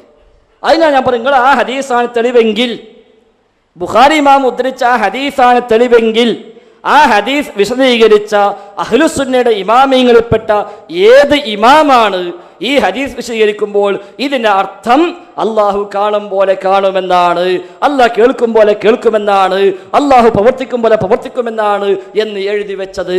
അങ്ങനെ എഴുതി വെച്ചിട്ടില്ല. എത്രമാരുണ്ട്? നിങ്ങൾ ഒന്ന് വായിക്ക്, എത്രമാരുണ്ട്? അത് പെരി പോയി പറഞ്ഞു, എവിടുന്ന് പറയിപ്പോ, വീട്ടിൽ പോയിട്ടല്ല പറയേണ്ടത്. ഒന്നുങ്ങൾ വായിക്ക്. ഈ ഹദീസ് വിശദീകരിച്ച ഏതു പണ്ഡിതനാണ് ഈ ഹദീസിന്റെ അർത്ഥം അള്ളാഹു കാണും പോലെ ആ മഹാൻ കാണുമെന്നാണ്, അള്ളാഹു കേൾക്കും പോലെ മഹാൻ കേൾക്കുമെന്നാണ്, അള്ളാഹു പ്രവർത്തിക്കും പോലെ മഹാന്മാരും പ്രവർത്തിക്കുമെന്നാണ് എന്ന് ആരെഴുതി വെച്ചു? ഇലാ യൗമിൽ ഖിയാമ. നിങ്ങൾ എന്നല്ല, നമ്മളെല്ലാവരും കൂടിയാലും അത് കിട്ടൂല. അത് പിന്നെന്താ വാദം? അപ്പൊ പറഞ്ഞിട്ടില്ലേ? അപ്പൊ നിങ്ങൾ പൗതി മുജാഹിദായി അപ്പൊ തന്നെ. അപ്പൊ പിന്നെ എന്താ ജയന്തി മഹത്വമിനെ ഉദ്ധരിച്ചത്? അപ്പൊ ഏതായിരുന്നാലും ശരി, അവർക്ക് മഹത്വമുണ്ട്, സംശയമൊന്നുമില്ല. അത് ഇബ്നു തൈമിയ്യ നമ്മൾ നേരത്തെ വിശദമായി വായിച്ചല്ലോ, ഞങ്ങൾക്ക് പോകണ്ടല്ലോ. അപ്പൊ ഏതായിരുന്നാലും മഹത്വമുണ്ട്, തർക്കമില്ല. കറാമത്തുണ്ട്, തർക്കമില്ല. മുഴുജിയത്തുണ്ട്, തർക്കമില്ല. മരണശേഷവും കറാമത്തും മുഴുജിയത്തും നിലനിൽക്കുന്നു. പൊന്മളക്ക് മാത്രമേ തർക്കമുള്ളൂ എന്ന് ഔഷാദ് ഹസനി പറയുന്നു. അപ്പൊ ഏതായിരുന്നാലും ശരി, അതിലൊന്നുമല്ല തർക്കം. അത് അടിസ്ഥാനമാക്കി അവരോട് തേടാൻ. ഞാൻ അതിനാണ് പറഞ്ഞത്, ആയിഷ ബീവി 48 കൊല്ലം അള്ളാന്റെ റസൂലിന്റെ ഖബർ ഉൾക്കൊള്ളുന്ന ആ വീട്ടിലാണ് താമസിച്ചത്. ഒരുപാട് പ്രശ്നങ്ങൾ ഉണ്ടായി, പക്ഷെ നബിയോട് തേടിയില്ല. അബ്ദുറഹ്മാൻ ഔഫ് റളിയല്ലാഹു അൻഹു നബിയുടെ ഭാര്യമാരുടെ ജീവിത ചെലവുകൾ സ്പോൺസർ ചെയ്തു. ആയിഷ ബീവി പറഞ്ഞില്ല, എനിക്കത് ആവശ്യമില്ല, ഈ പെട്ടിന് കിട്ടുന്ന പൈസ മതി എന്ന് പറഞ്ഞിട്ടില്ല. എന്തുകൊണ്ട്? അവിടെ പെട്ടിയില്ല, അത് വരുമാനമായിട്ടില്ല, അവിടെ നേർച്ചയില്ല, അവിടെ ഇസ്തിഗാസയില്ല, ആ ഏർപ്പാടുണ്ടായിട്ടില്ല. സുദീഖുൽ അക്ബർ 2.5 കൊല്ലം മദീന കേന്ദ്രമാക്കി ഭരണം നടത്തി. പല പ്രശ്നങ്ങളുണ്ടായി, അവിടെ പോയി തേടിയിട്ടില്ല. ഉമർ ഖത്താബ് 10 കൊല്ലത്തോളം ഭരണം നടത്തി, അവിടെ പോയി തേടിയിട്ടില്ല. ശേഷം ഉസ്മാൻ അഫ്ഫാനും അലി ഇബ്നു അബീ ത്വാലിബും റളിയല്ലാഹു അൻഹും അവരൊക്കെ ഭരണം നടത്തി, അവരാരും തേടിയിട്ടില്ല. 1,13,000 സ്വഹാബിമാർ നബി തങ്ങൾ വഫാത്താകുമ്പോൾ ജീവിച്ചിരിപ്പുണ്ട്, അവരാരും പോയി തേടിയിട്ടില്ല. മാത്രമല്ല അഹ്ലുസുന്ന ഇമാമിങ്ങൾ ആരും അങ്ങനെ പഠിപ്പിച്ചിട്ടുമില്ല. അതുകൊണ്ട് അങ്ങനെ ഒന്നില്ല. പിന്നെ അള്ളാഹ് കൊടുത്ത കഴിവ് തന്നെയാണ്, വേറെ സ്വന്തം കഴിവൊന്നുമില്ല എന്ന് പറഞ്ഞാൽ ലോകത്ത് ശിർക്ക് ചെയ്യുന്ന എല്ലാ മനുഷ്യന്മാരും അത്രേ പറഞ്ഞുള്ളൂ. അബൂജഹൽ പറഞ്ഞെന്താ? ഞങ്ങൾ അബൂജഹലാക്കലുണ്ട്, അങ്ങനെ വിചാരിക്കരുത്. അബൂജഹൽ പറഞ്ഞതെന്താ? ഇമാം മുസ്ലിം ഉദ്ധരിക്കുന്ന ഹദീസിൽ കാണാം, ലബ്ബൈക് അല്ലാഹുമ്മ ലബ്ബൈക് ലബ്ബൈക് ലാ ശരീക ലക്. തവാഫ് ചെയ്യുമ്പോൾ പറയാം, തവാഫ് ചെയ്യുമ്പോൾ മക്കത്തെ മുസ്ലിമീങ്ങൾ പറയാ, ലബ്ബൈക് അല്ലാഹുമ്മ ലബ്ബൈക്, അല്ലാഹുവേ നിന്റെ വിളിക്ക് ഉത്തരം ചെയ്തു കൊണ്ടുവരുന്നു. ലബ്ബൈക്, നിനക്ക് ഉത്തരം ചെയ്യുന്നു. ലാ ശരീക ലക, നിനക്കൊരു പങ്കുകാരുമില്ല റബ്ബേ. നബി പറയും, അപ്പോ വൈലക്കും ഖദിൻ ഖദിൻ, അവിടെ നിർത്തിക്കോ, ബാക്കി പറയല്ല എന്ന് പറയും. പക്ഷെ അവർ പറയുന്നു ബാക്കി, അതെന്താ? ഇല്ലാ ശരീകൻ, ഒരു പങ്കുകാരനൊഴികെ, ഹുവ ലക, അവൻ നിനക്കുള്ളതാണ്. തംലിക്കുഹു നീ അവനെ ഉടമപ്പെടുത്തുന്നു, വമാ മലക അവന് സ്വന്തമായി യാതൊന്നുമില്ല, സ്വന്തമായി യാതൊന്നുമില്ല, നീ കൊടുത്ത കഴിവേയുള്ളൂ. അല്ലെങ്കിൽ തംലിക്കുഹു നീ അയാളെ ഉടമപ്പെടുത്തുന്നു, വമാ മലക അയാൾ ഉടമപ്പെടുത്തിയതിനെയും നീ ഉടമപ്പെടുത്തുന്നു. അത്ഫായി വെച്ചാൽ അപ്പോൾ ആ പങ്കുകാരന് ഒരു കഴിവും സ്വന്തമായിട്ടില്ല റബ്ബേ, നീ കൊടുത്ത കഴിവേ അയാൾക്കുള്ളൂ, അത്തരം പങ്കുകാരേ ഉള്ളൂ എന്ന് പറഞ്ഞപ്പോൾ അവരെ പറ്റി നമ്മൾ മുസ്ലിക്ക് പറഞ്ഞു. അതേ പണി നമുക്ക് ചെയ്യാൻ പറ്റൂ ഉസ്താദേ? അത് ശരിയല്ലല്ലോ. ലോകത്ത് ശിർക്ക് ചെയ്യുന്ന ആരോടും ചോദിച്ചു നോക്കി. ഗുരുവായി പോയി പ്രാർത്ഥിക്കാൻ നമ്മളെ അയൽവാസികളായ ഏതെങ്കിലും ഒരു ബാലേട്ടൻ ഉണ്ടെങ്കിൽ ചോദിച്ചു നോക്കി, എന്താ ബാലേട്ടൻ നിങ്ങളെ വിശ്വാസം? ബാലേട്ടൻ പറ ഗുരുവായൂരപ്പനാണ് മാപ്പിളെ ആകാശം പടച്ചത്, അവരാണ് ഭൂമി പടച്ചത്, അവരാ മഴ പെയ്യിപ്പിക്കുന്നത്, അവരാ സൂര്യചന്ദ്രന്മാരെ നിയന്ത്രിക്കുന്നത്, ഗുരുവായൂരപ്പൻ ഇല്ലെങ്കിൽ സൂര്യൻ ഉണ്ടാവില്ല എന്ന് അയാൾ പറയോ? ഇല്ലല്ലോ. പിന്നെ എന്താ പറയുക? അവരൊക്കെ വലിയ വലിയ അവതാരങ്ങളാണ്, പുണ്യപുരുഷന്മാരാണ്. നമ്മളവിടെ പോയി പറയാ എന്നാ നമ്മളുണ്ടാവും ഒന്നായി എന്ന് പറയേണ്ടി വരൂലേ? അപ്പൊ അത് ശരിയല്ല എന്നാ പറഞ്ഞത്. അങ്ങനെ നമ്മൾ പറഞ്ഞുകൂടാ, അത് പറയാവതല്ല. അതുകൊണ്ട് നമ്മൾ ആത്മാർത്ഥമായി പഠിക്കുക. നമ്മൾ ഈ വേദിക്കപ്പുറത്ത് ആത്മാർത്ഥമായി പഠിക്കുക ഈ വിഷയത്തെപ്പറ്റി. ഞാൻ നേരത്തെ മറ്റേ അങ്ങോട്ടന്നെ പറഞ്ഞുകൊണ്ടു, ഈ കാണുന്ന എല്ലാ ഇബാദത്തും അസ്ലി കിതാബുകളൊന്ന് വായിക്കി. ഈ എല്ലാ ഇബാദത്തും അസ്ലി കിതാബ് എടുക്കുക, അതൊന്ന് വായിച്ചു നോക്കുക. അപ്പം മനസ്സിലാവും ഇത് ബല് പറഞ്ഞ പോലെ ഒന്നും അല്ല എന്നവിടുന്ന് ബോധ്യപ്പെടും എന്നാണ് ഈ വൈകിയ വേളയിൽ സൂചിപ്പിക്കാനുള്ളത്.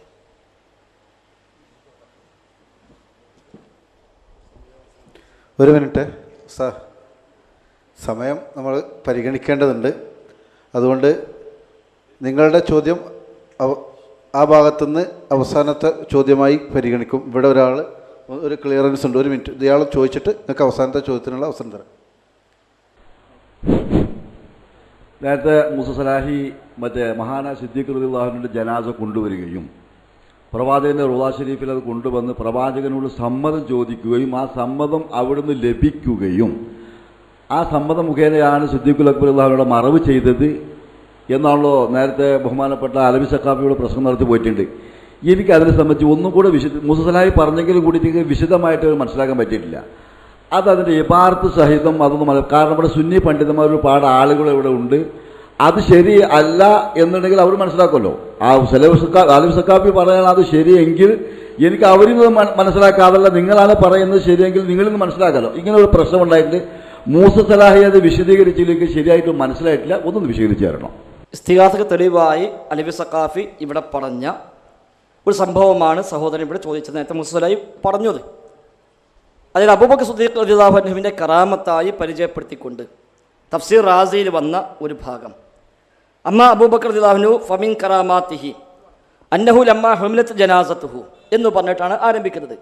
അബൂബക്കർ സിദ്ദീഖ് റളിയല്ലാഹു അൻഹു കറാമത്തിൽപ്പെട്ടതാണ് അദ്ദേഹത്തിൻ്റെ ജനാസ വഹിച്ചു കൊണ്ടുവരപ്പെട്ടപ്പോൾ ഇലാ ബാബി ഖബറിൻ നബി സ്വല്ലല്ലാഹു അലൈഹി വസല്ലം, നബിയുടെ ഖബറിൻ്റെ കവാടത്തിങ്കലേക്ക്, വനൂദിയ അവിടുന്ന് വിളിക്കപ്പെട്ടു, അസ്സലാമു അലൈക യാ റസൂലല്ലാഹ് ഹാദാ അബൂബക്കർ ബിൽ ബാബ് എന്ന് വിളിച്ചു പറയപ്പെട്ടു. ഫഇദൽ ബാബു ഖദിം ഫതഹ, അപ്പോൾ ആ വാതിൽ സ്വയം തുറന്നു. വഇദാ ബിഹാത്തിഫിൻ യഹ്തിഫ് മിന ഖബർ, ഖബറിൽ നിന്ന് ഒരു അശരീരി കേട്ടു, അദ്ഖിലുൽ ഹബീബ ഇദൽ ഹബീബ്, സുഹൃത്തിനെ സുഹൃത്തിലേക്ക് പ്രവേശിപ്പിക്കുക. ഇതാണ് സംഭവം. തഫ്സീർ റാസിയിൽ ഇത് വന്നിട്ടുണ്ട്. പക്ഷേ ഇത് എവിടുന്ന് കിട്ടിയെന്നോ ആര് പറഞ്ഞു എന്നോ ഇതിന് സനദോ കാര്യങ്ങളോ ഒന്നുമില്ല. റുവിയ എന്ന് പറഞ്ഞിട്ട് അല്ല ഫമിൻ കറാമാത്തിഹി എന്ന് പറഞ്ഞിട്ട് അദ്ദേഹത്തെ കറാമത്ത് എന്ന് പറഞ്ഞിട്ട് പറഞ്ഞിരിക്കുകയാണ്. ആ റാസി പോലും ഇത് ഇസ്തിഗാസ തെളിവ് വന്നിട്ട് പറഞ്ഞിട്ടുമില്ല, ഇസ്തിഗാസ ഉണ്ടായിട്ടുമില്ല. മാത്രമല്ല ഒരുപാട് അവിശ്വാസതകൾ അത് വായിക്കുമ്പോൾ തന്നെ അതിൽ പ്രകടമാണ്. അത് സമാനമായി ഉദ്ധരിക്കപ്പെട്ട മറ്റൊരു കിതാബ് നേരത്തെ പരാമർശിക്കപ്പെട്ടു പോയി, കിതാബു ശരീഅ, ഇമാം ആജുരിയുടെ ഹിജ്റ 360 വഫാത്തായ പണ്ഡിതൻ. അദ്ദേഹത്തിൻ്റെ കിതാബു ശരീഅയിൽ ഇതുണ്ട്. അവിടെയും വഖദ് റൂവിയ അൻ അബൂബക്കർ സിദ്ദീഖ്, അബൂബക്കർ സിദ്ദീഖിൽ നിന്ന് റിപ്പോർട്ട് ചെയ്യപ്പെട്ടിരിക്കുന്നു, അന്നഹു ലമ്മ ഹലറത്തുഹുൽ വഫാത്തു, അദ്ദേഹത്തിൻ്റെ വഫാത്ത് സന്നിഹിതമായപ്പോൾ ഖാലലഹും, അദ്ദേഹം അവരോട് പറഞ്ഞു, ഇദാ മിത്തു വഫറഗ്തു മിൻ ജഹാസി ഫഹ്മിലൂനി ഹത്താ തഖിഫു ബിബാബിൽ ബൈത്തില്ലദി ഫീഹി ഖബ്റു നബി സ്വല്ലല്ലാഹു അലൈഹി വസല്ലം, ഞാൻ മരിച്ചാൽ എൻ്റെ സംസ്കാര ചടങ്ങുകൾ കഴിഞ്ഞാൽ നിങ്ങൾ എന്നെ കൊണ്ടുപോയി നബിയുടെ ഖബറുള്ള വീടിൻ്റെ വാതിൽക്കൽ നിൽക്കണം. എന്നിട്ട് വഖൂൽ നിങ്ങൾ പറയണം, അസ്സലാമു അലൈക യാ റസൂലല്ലാഹ് എന്ന് പറയണം. ഹാദാ അബൂബക്കർ യസ്തഇദിൻ, അബൂബക്കർ ഇതാ അനുവാദം ചോദിക്കുന്നു എന്ന് പറയണം. ഫഇൻ ഉദിന ലക്കും, നിങ്ങൾക്ക് അനുവാദം കിട്ടിയാൽ, വഫുതിഹൽ ബാബു, കവാടം തുറക്കപ്പെട്ടാൽ, വകാനൽ ബാബു മുഗ്ലഖൻ, ആ കവാടം അടക്കപ്പെട്ടതായിരുന്നു. ഫഅദ്ഖിലൂനി, എന്നെ പ്രവേശിപ്പിക്കുക, ഫദ്ഫനൂനി, എന്നെ നിങ്ങൾ മറവ് ചെയ്യുക. വഇല്ലം യുഅ്ദൻ ലക്കും, അനുവാദം കിട്ടിയില്ലെങ്കിൽ ഫഅഖ്രിജൂനി ഇലൽ ബഖീഇ, എന്നെ നിങ്ങൾ ബഖീയിലേക്ക് കൊണ്ടുപോവുക, വദ്ഫനൂനി, എന്നെ നിങ്ങൾ മറവ് ചെയ്യുക. ഫഫഅലു, അവരങ്ങനെ ചെയ്തു. ഫലമ്മാ വഖഫൂ ബിൽ ബാബി, വാതിൽക്കൽ ചെന്ന് നിന്ന്, വഖാലു ഹാദാ, ഈ പറഞ്ഞ വാചകം അവരങ്ങ് പറഞ്ഞപ്പോൾ സഖത്തൽ ഖുഫ്ലു, ആ പൂട്ടങ്ങ് താഴെ വീണു. വംഫതഹൽ ബാബു, കവാടം അങ്ങ് തുറന്നു. വസമിഅ ഹാത്തിഫു മിൻ ദാഖിലിൽ ബൈത്തി, വീട്ടിനുള്ളിൽ നിന്ന് അസ്രീരി കേട്ടു. അദ്ഖിലുൽ ഹബീബ ഇദൽ ഹബീബ്, ഹബീബിനെ ഹബീബിലേക്ക് പ്രവേശിപ്പിക്കുക. ഫഇന്നൽ ഹബീബ ഇദൽ ഹബീബി മുസ്താഖു, ഹബീബ് ഹബീബിലേക്ക് താല്പര്യമുള്ളവനാണ് എന്ന് പറയപ്പെട്ടു. ഇതാണ് കഥ. ഇതിലും റുവിയ റിപ്പോർട്ട് ചെയ്യപ്പെട്ടിരിക്കുന്നു. ആര് പറഞ്ഞു എന്നില്ല, എവിടുന്ന് കിട്ടി എന്നില്ല, ആര് ഉദ്ധരിച്ചു എന്നില്ല, ഇത് കണ്ടതാര കേട്ടതാര എന്നൊന്നുമില്ല, ഇദ്ദേഹത്തിന് പരമ്പരയില്ല, ഒന്നുമില്ല. മാത്രവുമല്ല, അവിടെ ചെന്നിത് പറഞ്ഞപ്പോൾ ആ പൂട്ട് താഴെ വീണൂന്ന, നമുക്ക് ആർക്കും പരിചയമുണ്ട്. റസൂലുള്ളാഹിന്റെ വീടിന് വലിയൊരു പൂട്ടൊക്കെ ഉള്ളത്. അള്ളാഹു റസൂലിൻ്റെ വീടെന്ന ഈത്തപ്പൻ്റെ ഓലയാണ്, അതിൻ്റെ വാതിലും ഈത്തപ്പൻ്റെ ഓലയാണ്. അല്ല നമ്മളെ മാതിരി പിലാവിൻ്റെ കട്ടിലും അതിന് ഗോദ്രജിൻ്റെ പൂട്ടൊന്നും അവിടെ ഇല്ല. അപ്പം അവിടെ പോയി ഇതാണ് പറഞ്ഞപ്പോൾ പൂട്ട് താഴെ വീണു, വാതിൽ തുറന്നു എന്നാ. മാത്രമല്ല അവിടെ ഒരു വിരിയുള്ളതും. ഐഷാബീബിൻ്റെ വീട്ടിൽ ആ കബറിൻ്റെ ഭാഗത്തിട്ടത് ഒരു വിരിയാണ്, ഒരു വാതിലുമല്ല. അപ്പം അതൊക്കെ ഇത് ഉദ്ധരിച്ച ആൾ ആലോചിച്ചിട്ടുണ്ടാവില്ല എന്നേ ഉള്ളൂ. പോട്ടെ, ഏതായിരുന്നാലും അത് സ്ഥിരപ്പെട്ട സംഭവമല്ല, അതിന് സനദേ ഇല്ല. ദഈഫ് എന്ന് പറയാൻ പറ്റില്ല, സനദന്നെ ഇല്ല, ഒരു പരമ്പര തന്നെ അതിനില്ല. റുവിയ എന്ന് പറഞ്ഞൊരു കഥ ഉദ്ധരിക്കപ്പെട്ട് പോയി എന്നല്ലാതെ അതിൽ ഇസ്തിഗാസ ഇല്ലതാനും. ഇസ്തിഗാസ ഇല്ല, ഇനി നബി മറുപടി പറഞ്ഞൊന്നുമില്ല. ഒരു റിപ്പോർട്ടിൽ വീട്ടിൽ നിന്ന് അശ്ലീലി കേട്ടു എന്നാ, മറ്റൊന്നിൽ കബറിൽ നിന്ന് അശ്ലീലി കേട്ടു എന്നാണ്. അല്ലാതെ നബി ഉത്തരം ചെയ്തെന്നോ നബി പറഞ്ഞു എന്നൊന്നും അതിലില്ല. എന്തുമാവാം, അള്ളാഹുവിനും എങ്ങനെയുമാകാം. ഉണ്ടെങ്കിൽ തന്നെ അതിലത്രയേ ഉള്ളൂ. അതിപ്പോൾ ഉമർ ഖത്താബും പറഞ്ഞിട്ടുണ്ട്. ഉമർ ഖത്താബ് വഫാത്താകാൻ സമയത്ത് അദ്ദേഹം പറഞ്ഞു, ഞാൻ മരിച്ചാൽ എൻ്റെ മയ്യത്ത് കൊണ്ട് ആദ്യം മോനെ പറഞ്ഞയച്ചു, എന്നിട്ട് ആയിഷ ബിവിയോട് സമ്മതം ചോദിക്കണം എന്നെ മറവ് ചെയ്യാൻ, സമ്മതം കിട്ടിയാൽ അറിയിക്കണം. തിരിച്ചു വന്നു, എന്നിട്ട് പറഞ്ഞു സമ്മതം തന്നിട്ടുണ്ട്. എന്നിട്ടിപ്പോൾ ഞാൻ മരിച്ചാൽ എൻ്റെ മയ്യത്തുമായി ചെന്ന് നിങ്ങൾ വീണ്ടും അനുവാദം ചോദിക്കണം. അനുവാദം തന്നാൽ നിങ്ങൾ മറവ് ചെയ്യുക, ഇല്ലെങ്കിൽ എന്നെ ബഖീയിൽ കൊണ്ടുപോവുക. അവർ ചെന്ന് ചോദിച്ചു, ആയിഷ ബീവി പറഞ്ഞു മറവ് ചെയ്തോളൂ, ഞാൻ എനിക്ക് വേണ്ടി വിചാരിച്ച സ്ഥലമായിരുന്നു, ഏതായാലും ഉമർ ഖത്താബ് ചോദിച്ച സ്ഥിതിക്ക് ഞാൻ കൊടുക്കാം. അവിടെ ഉണ്ടായിട്ടുണ്ട്. ഇവിടെയും ഫനൂദിയ മിനൽ ബൈത്തി, വീട്ടിൽ നിന്ന് വിളിച്ചു പറയപ്പെട്ടു എന്നാണ് ഒരു റിപ്പോർട്ടിലുള്ളത്. അപ്പോൾ ഏതായാലും സംഭവം സ്വഹീഹല്ല, ഇനി ഉണ്ടെങ്കിൽ തന്നെ അതിൽ ഇത്രേ വിഷയമുള്ളൂ എന്ന് മനസ്സിലാക്കി വെക്കുക. മൗലവി പറഞ്ഞ കാര്യം ശ്രദ്ധിച്ചു. അവിടെ ഇന്ന് നമ്മുടെ പത്രങ്ങളിൽ ഒരു വിഷയം വന്നാൽ അത് ശരിയല്ലെങ്കിൽ പിറ്റേ ദിവസത്തെ പത്രത്തിലുണ്ടാവും ഇന്നലത്തെ പത്രത്തിൽ വന്ന റിപ്പോർട്ട് ശരിയല്ല എന്നതുപോലെ ഈ റാജി ഉണ്ടാക്കിയ കാലത്ത് ആ കാലം മുതൽക്ക് ഏതെങ്കിലും ഒരു പണ്ഡിതൻ അതിനെ പരാമർശിച്ചുകൊണ്ട് ആ റാജിയിൽ പറഞ്ഞത് ശരിയല്ല എന്ന് പറഞ്ഞിട്ടുണ്ടോ? ആ റാജിയിൽ പറഞ്ഞത് ശരിയല്ല എന്ന് പറഞ്ഞിട്ടുണ്ടോ? ഒന്ന്. ഒരു മിനിറ്റ്. രണ്ടാമത്, ഞാൻ ആദ്യം ചോദിച്ച ചോദ്യത്തിന് മറുപടി പറഞ്ഞിട്ടില്ല. തവസ്സുൽ ഇസ്തിഗാസനെ സംബന്ധിച്ച് മഹാന്മാരായിരിക്കുന്ന ഷാഫി, ഇമാം, ഹംബലി, മാലിക് പോലത്തെ എന്താണ് പറഞ്ഞിട്ടുള്ളതെന്ന് കൂടി പറയണം. തവസ്സുൽ ഇസ്തിഗാസനെ സംബന്ധിച്ച് അവരുടെ കിതാബിൽ, അവരുടെ ഗ്രന്ഥത്തിൽ എന്താണ് പറഞ്ഞിട്ടുള്ളത് തെളിവ് സഹിതം പറഞ്ഞു. ശരി, അവ ഉദ്ധരിച്ചവർ തന്നെ ശരിയല്ല എന്ന് സൂചിപ്പിച്ചുകൊണ്ടാണ് ഉദ്ധരിച്ചത്. വേറെ ആൾ പറയേണ്ട ആവശ്യമില്ല. വറുവിയ എന്ന് പറഞ്ഞാൽ തന്നെ തദഈഫിന്റെ സീഗയാണ്. ശറഹ് മുഹദ്ദബിന്റെ മുഖദ്ദിമയിൽ ഇമാം നവവി രേഖപ്പെടുത്തിയിട്ടുണ്ട്. ഉസൂൽ ഹദീസ് തർക്കമില്ലാത്ത വിഷയം. റുവിയ എന്ന് പറഞ്ഞാൽ തന്നെ അതെന്താണ്? തംരീലാണ്, ശരിയല്ല എന്നതിലേക്കുള്ള സൂചനയാണ്. അപ്പോൾ ഇനി വേറെ ആരും പറയണ്ട, ഉദ്ധരിച്ചോ തന്നെ പറഞ്ഞു റുവിയാണ്, സനദില്ല. ഓലാരും സനദൊട്ട് കൊടുത്തിട്ടുമില്ല. ആയിക്കോട്ടെ, കുഴപ്പമില്ല, നിങ്ങൾ പറഞ്ഞോളൂ എങ്ങനെ. രണ്ടാമത് തവസ്സുൽ ഇസ്തിഗാസയെ പറ്റി ഇമാം ഷാഫി ഒന്നും പറഞ്ഞിട്ടില്ല, ചെയ്യാമെന്നും പറഞ്ഞിട്ടില്ല, പാടില്ല എന്നും പറഞ്ഞിട്ടില്ല. കാരണം ഇമാം ഷാഫിൻ്റെ കാലത്ത് അങ്ങനത്തെ ഒരു വിഷയമേ ഇല്ല. ഇമാം ഷാഫിൻ്റെ കാലത്ത് അങ്ങനത്തെ ഒരു വിഷയമേ ഇല്ല. മരിച്ചുപോയ ആളുകളെ വിളിച്ച് ഇസ്തിഗാസ ചെയ്യുന്ന ഒരു ഏർപ്പാട് ഇമാം ഷാഫിൻ്റെ കാലത്തില്ല. 4 ഇമാമിങ്ങളുടെ കാലത്തുമില്ല. ആദ്യ കാലഘട്ടത്തിൽ അത് ഉണ്ടായിട്ടേ ഇല്ല. അതുകൊണ്ട് അതേക്കുറിച്ച് അവർക്ക് പറയേണ്ടി വന്നിട്ടുമില്ല. അത് പിൽക്കാലത്ത് 600-700 കൊല്ലം കഴിഞ്ഞിട്ട് പിന്നെ വന്നൊരു ചർച്ചയാണ്. അതുകൊണ്ട് അതിന് മുമ്പുള്ള കിതാബിൽ നമ്മളത് കാണൂല എന്നാണ് സൂചിപ്പിക്കാനുള്ളത്. ഒരു അവസാനത്തെ ചോദ്യം, നമ്മൾ സമയം വൈകിയതുകൊണ്ടാണ്. നബി സല്ലല്ലാഹു അലൈഹി വസല്ലമയുടെ ഖബർ സിയാറത്ത് ചെയ്യാൻ വേണ്ടി പോയ ഒരു വ്യക്തി, യാ നബി അല്ലാഹ് ഇസ്തശ്ഫിഉ ലനാ, അല്ലെങ്കിൽ ഇന്നി അസ്അലുക ശഫാഅത എന്ന് ഒരാൾ പറഞ്ഞാൽ അത് ശിർക്കാകുമോ ഇല്ലേ? വളരെ സിമ്പിളായ ചോദ്യത്തിന് സിമ്പിളായ മറുപടി ഞാൻ പ്രതീക്ഷിക്കുന്നു. ചോദിക്കുന്ന ആളുടെ വിശ്വാസപ്രകാരമാണ് ഹുക്മ വരിക. ഒരു അംശമില്ല. അല്ലാഹു അക്ബർ തന്നെ നമ്മൾ നേരത്തെ പ്രഖ്യാപിച്ചില്ലേ. അപ്പം അതുകൊണ്ട് നിൽക്കുക പറഞ്ഞോട്ടെ, സിമ്പിളായി ചോദിച്ചാലേ സിമ്പിളായി പറയട്ടെ, ഞാൻ അതിൽ സിമ്പിളായിട്ട് ഇടപെടാൻ നിൽക്കല്ലേ. അപ്പം ഏതായിരുന്നാലും അവിടെ പോയി ചോദിക്കുന്നുവെങ്കിൽ നബി എൻ്റെ വിളി കാണുമെന്നും കേൾക്കുമെന്നും അറിയുമെന്നും ഇടപെടുമെന്നും ഒക്കെയുള്ള വിശ്വാസമാണോ? ശിർക്ക് തന്നെയാണ്.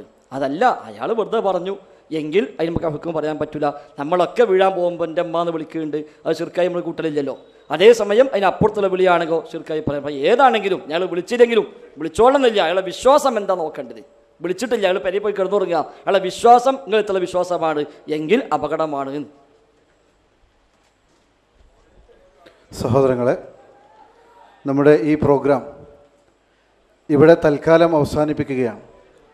വിഷയങ്ങളെക്കുറിച്ച് ഇനിയും കൂടുതൽ അന്വേഷിക്കുകയും പഠിക്കുകയും ചെയ്യണം. ഒരു വാശിയുടെയും തർക്കത്തിൻ്റെയും വശമല്ല, മറിച്ച് അറിയാനുള്ള ശ്രമമാണ് വേണ്ടത്. ഇവിടെ മൗലവിമാർ സൂചിപ്പിച്ചതുപോലെ അസ്ലിയായ കിതാബുകളിൽ നിന്ന് കൃത്യമായി കാര്യങ്ങൾ കാണുകയും മനസ്സിലാക്കുകയും ചെയ്യുവാൻ ഓരോരുത്തരും ശ്രദ്ധിക്കുക. ഇതേ രൂപത്തിൽ ഇനിയും ഇൻഷാ അല്ലാഹ് അവസരങ്ങൾ നമുക്ക് ഒരുക്കാവുന്നതാണ്. ആ സന്ദർഭങ്ങൾ പരമാവധി ഉപയോഗപ്പെടുത്തണം എന്നാണ് സൂചിപ്പിക്കുവാനുള്ളത്.